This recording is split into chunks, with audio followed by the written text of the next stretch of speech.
Vallabhaya Charanam Bhaktivedanta Swami Maharaj Prabhupada ki Grandaraj Srimad Bhagavatam ki Aliyah til samle hinki Aliyah til samle hinki Aliyah til samle hinki Aliyah til Sri Sri Gurung Granga Aliyah til Sri Om Vishnu Dev Vishnu Krishnaya Bhutale Sri Madhavana Swami Vishnu Krishnaya Bhutale Sri Madhavana Swami Namaste Saraswati Gauravani Charni Vishesha Om Namo Bhagavate Vasudevaya Om Namo Bhagavate Vasudevaya Om Namo Bhagavate Vasudevaya Om Namo Bhagavate Vasudevaya Om Namo Bhagavate Vasudevaya Om Namo Bhagavate Vasudevaya Om Namo Bhagavate Vasudevaya Om Namo Bhagavate Vasudevaya. Reading from Srimad Bhagavatam, Canto 6, Chapter 2, Ajamil delivered by the Vishnu Dutas, Text 17. I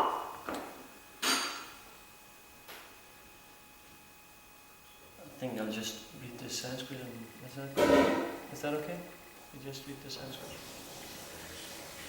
Caitanya gani panyante tapudana vratadivi Naradamatyam tatritayam tad apsishangri sevayam. Word for word. Tai, by those. Tani, all those. Aghani, sinful activities and their results. Huyante, become vanquished. Tadava, austerity. Dana, charity. Rata advihi, like vows and other such activities. Not adharmajam, produced from irreligious actions. Tad, of that. Hridayam, the heart. Tat, of that. Abhi, also. Isha Ankri, of the lotus feet of the Lord.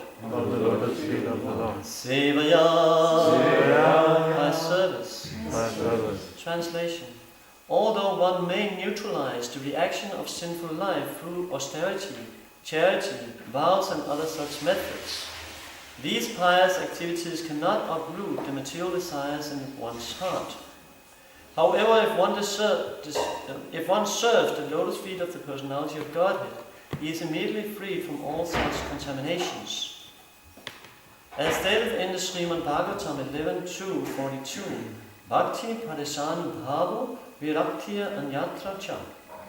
Devotional service is so powerful that one who performs devotional service is immediately freed from all sinful desires.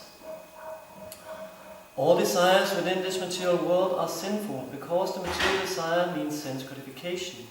It always involves action that is more or less sinful.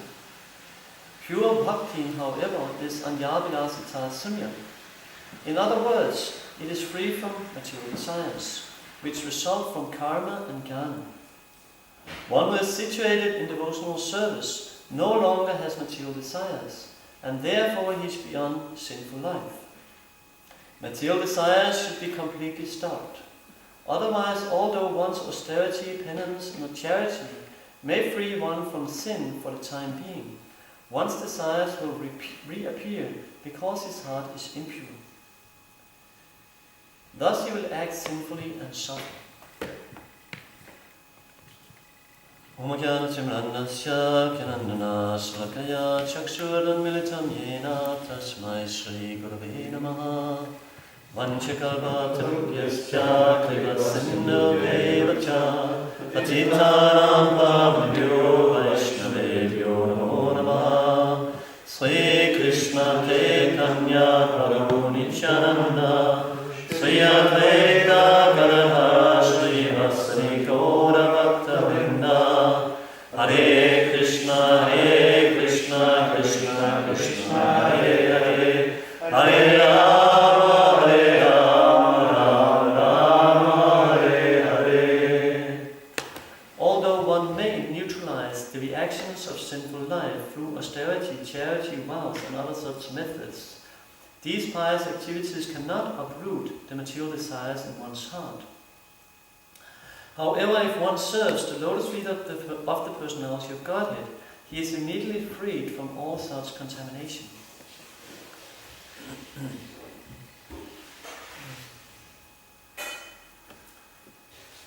So it's practically impossible to not perform sinful activities in this world, and especially in this age, because the whole thing is more or less built upon sinful activities.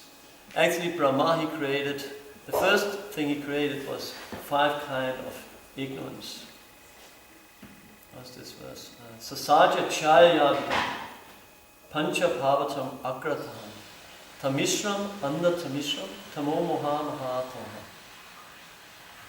So that means sasaja chaya vidya, avidya. Chaya means shadow. So from his shadow, Brahma, he created 5 kinds of avidya, of ignorance. And that is tamishra, anda tamishra.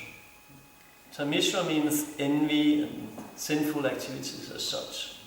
And anda tamishra means one see death as the ultimate end. Tamo means identifying with the body. Tamo, moha means not understanding what is a spiritual soul, pure soul. And mahamoha means being mad for material enjoyment. So all these 5 kinds of ignorance were created by Brahma to drag us into material existence. So immediately you take birth in this world, you're covered.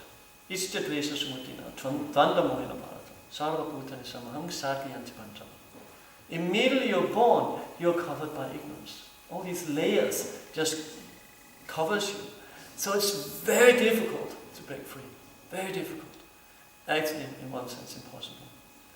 So that's why the Lord, he comes and he gives a method that is so extremely powerful that it can easily counteract not only once in a while doing the sinful activities, but all the sinful activities we performed. It is said by just chanting Hare Krishna once, you can eradicate more sinful activities that you can perform in a whole lifetime. And that's a lot. So immediately it can just be vanquished and be taken away. You can become uncovered, you can become free. But then of course, as we spoke a few days back, then what happens is one starts performing sinful activities again. And now we are knowledge. Now we know. So now it becomes Namaparat. And Namaparat is extremely difficult to get rid of. Extremely difficult. Very difficult. There's a whole mention in Madhurya Kandamini of how we become covered by different kinds of apparats, sinful activities. And there's different levels of coverings due to their severity. But many of the ways to eradicate that sin, or get free from that sin, is by constant chanting. It's the only way. Constant chanting. Otherwise, if you performed Vaishnava apparat, it's begging forgiveness. So if you get the forgiveness from the person one offended, then one is free from that sin. And that we see many times in the scriptures. Jaga and Mata. Lord Chaitanya Mahaprabhu said, I cannot do it to Mata. He said, I cannot. No, sorry, Jaga. He said, I cannot, even if I want to. But if Nityananda forgives you, then I can save you. Maharaj Ambarish, after Durvas Muni, he went all the way up to Vishnu, and Vishnu said, there's nothing I can do. You offended a devotee. But if you go back to Maharaj Ambarish and get his forgiveness, then you're immediately delivered. So many examples are there. So all these offenses are normally very difficult to get rid of. Very difficult to get rid of. So the best is to avoid them, but that's very difficult. So what is the real recommendation to chant constantly? Sanada pi sunichana tarori ivashishnama amanina manilina kirtanya sanada.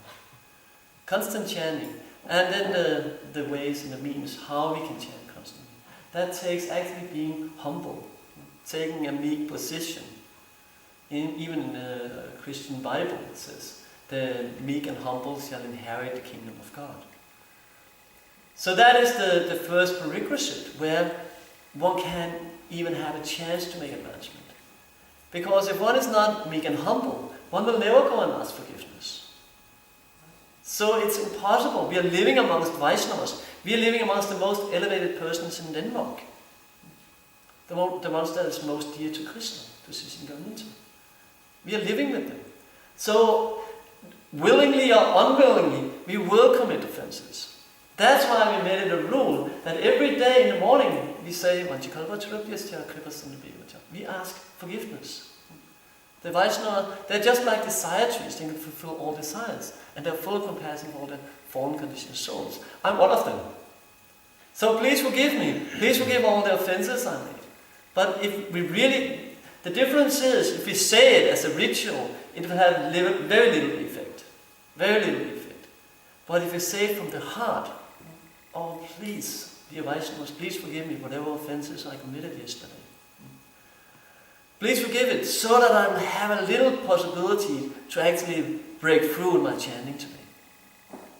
That actually I'll be able to hear just a little of the holy names when I'm chanting. Because that's ultimately how Krishna punishes us, so to say, or disciplines us, is maybe a better word, because Krishna doesn't really punish. But disciplines us, helps us to make progress, is that it just disappears. So even we're trying to chant very sincerely, but if we are too proud to beg forgiveness, or if we are making too many offenses like that and not asking forgiveness, then we will not be able to break through. Simply it's impossible. Krishna will not allow us to enter. So here we hear about these different kinds of sinful activities. And they can be counteracted by performing pious activities. So that means you perform a sinful activity. Arjuna did the opposite actually. He performed pious activities and then he performed sinful activities. But then of course we know he did the ultimate pious activity. Chanting Narayan. So all these offenses, one can get rid of the parabdha karma to some degree, or what is already manifesting. One can get rid of that by doing pious activities. But one cannot get rid of the aparabdha. That's more subtle, and that will not go away no matter how many pious activities, no matter much how charity, what is Brahma saying, vows, and other such methods, austerity. None of these things can remove aparabdha. Actually, it's mentioned in the scriptures. Aparabdha phalam papam, kuttam vidyam phalanmukam, kramanaiva plaliyati, vishnu bhakti ratatmanam. That when one performs sinful activities, immediately aparabdha, first thing nothing happens. Aparabdha, phalam, but then something happens. Phalam is a kind of fruit. Aparabdha phalam papam, from a sinful activity. Kuttam vidyam. So first thing happens is kuttam. This very, very subtle aparabdha, unmanifest inclination is there in the heart. You sow a seed. So it's not even a seed yet. It's just the before the seed, the stage before the seed. There's already something going on in a subtle way. So that is kuttam, and then vidyam. After some time, naturally, it just have to sprout or become a seed. It has just have to evolve, nature. So then it becomes vidyam, becomes a seed. Kuttam vidyam phalanmukam, and then it becomes reaction. So nothing in the whole of existence, as we hear, no matter how many pious activities, how much charity, how much austerity and penances we perform, nothing can remove kutam. Nothing can remove this inclination to do the same kind of activity again. So that's how samsara works. When you're first in the mess, so to say, it's practically impossible to get out. So that's why it's easy for a person in knowledge to have compassion. Because even though they are sinful and these rotten karmis, or whatever we can call them, they are more or less helpless. They are more or less caught in this because of their previous sinful activities. This kutam will just manifest, and they will have, forced by nature, they will again act in a sinful way, creating more bad karma for themselves, and then the vicious circles just goes. Impossible to break out. So that's why for us it's easy to have compassion, because we see, even though they are very, very sinful, and they're doing all these unsensual, non-sensual activities, it makes no sense for a person in knowledge. But even though they're performing so many sinful activities, they have no choice.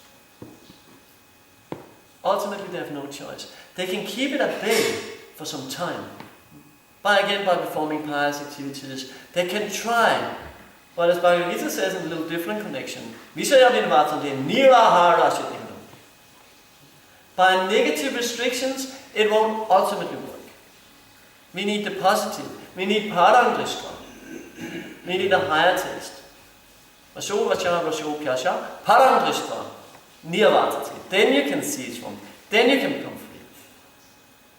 So the higher taste, of course, is Krishna consciousness. So that's their hope.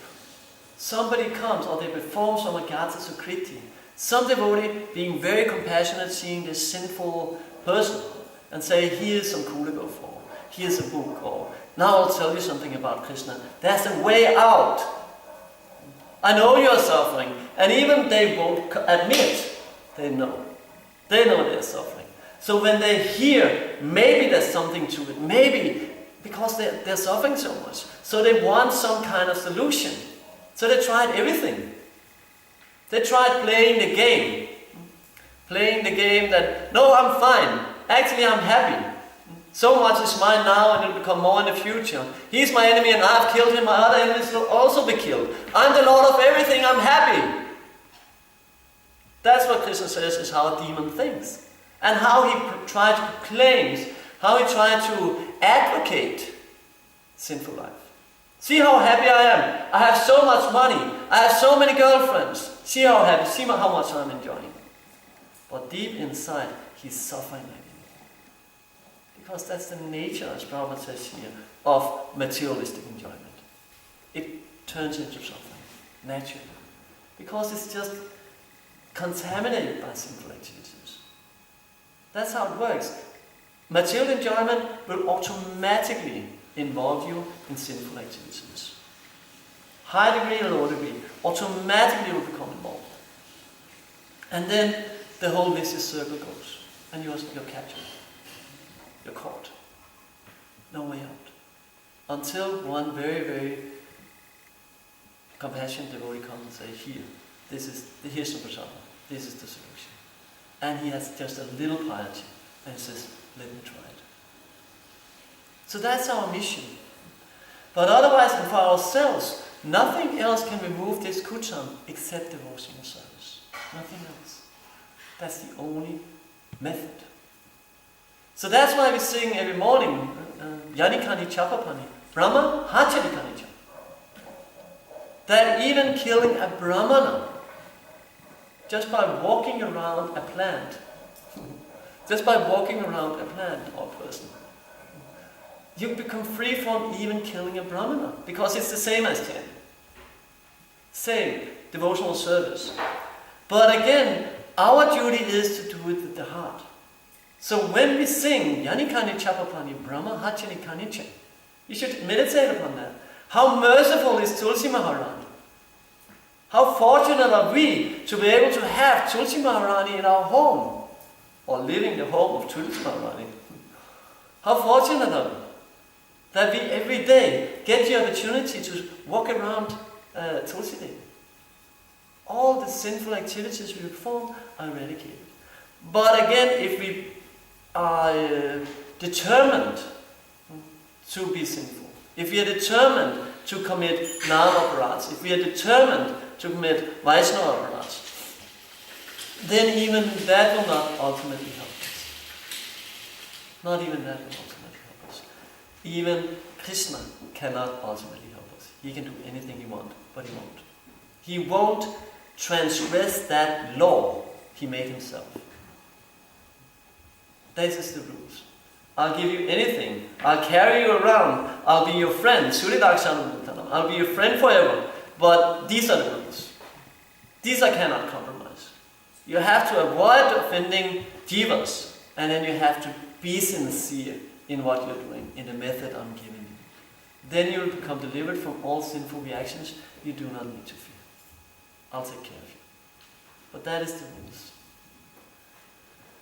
So, very, very important verse we have today, that all the sinful activities we perform, they are immediately eradicated. Immediately we take seriously devotional service. They are taken away. And then we know when once in a while Krishna wants to teach us something. He takes some of that karma and give it to us in a very, very controlled way, controlled fashion. He gives us a little of that karma so that, okay, that was how it like. But because we forget. We're living in this very protected environment. Even if you go out, right? Even there we are protected. So we are living in this bubble. We are walking around in this bliss bubble all the time, right? And completely protected. But once in a while, when we become too proud, or we become too sure, oh, now I'm fine, right? Or we become too we become unserious, or we don't take it really, show the gratitude for what we have been given. Then Krishna takes a little of that karma and say, okay, see, this is what material life is like. And that is really His mercy, because that keeps us, that makes us serene, that makes us sincere. That we need to know that the material life, Dukharama Sashvatam, it is not a place for gentlemen or lady. Simply it's an outhouse, toilet.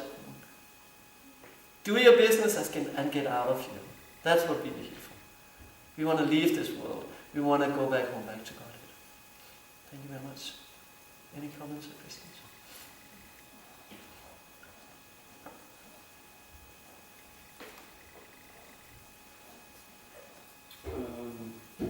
A lot of these apparats, they seem quite straightforward to avoid.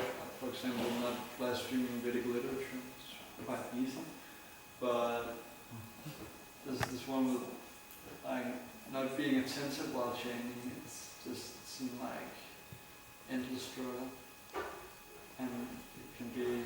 I have this tendency to sometimes really just try hard and then actually chant for some time good, but let me just return to default mode, little attentiveness and then a whole lot of inattentiveness and back and forth on this. Yeah.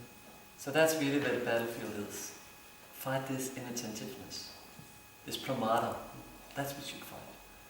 That's really that's our most important task, to fight that inattentiveness. Constantly when we see it, shows its ugly face, we fight it. Okay, wake up! Now is your chance. You're allowed to chant Hare Krishna. Do your best. Give it your best shot every time. It's like anything else, if you want to get good at it, it takes this kind of endeavor. They say what? Okay, bodybuilding, let's take something. So you go, you say, 1, 2. That was nice, I did my bodybuilding. But no, that's not bodybuilding. If you can do like this, 1, 2, you get no result. Right? No pain, no gain. So unless you really get there where you really say, I wanna do 10, right? Even though I know I can only do 8, but I wanna do 10. If you're determined, you will get 10. So if we're determined and say, I don't want to be a petty pushy boy. Right? What is the name? Tröstling. Tröstling. I don't want to be. Huh? Pushover. A wuss. A whoosh. Wuss. I don't want to be a whoosh. Right? I want to be a spiritual warrior. I want to please Krishna. So all the small things we can do, like be there before the curtain opens. Right? That's our duty. We should be there. We should be standing waiting for Krishna. Krishna should not be standing waiting for us. All these small things we can do every day have a tremendous effect if we do it steadily. But what we do otherwise, what we show Krishna is, I'm not really serious about this. I don't really want to prove to you that I want to make progress.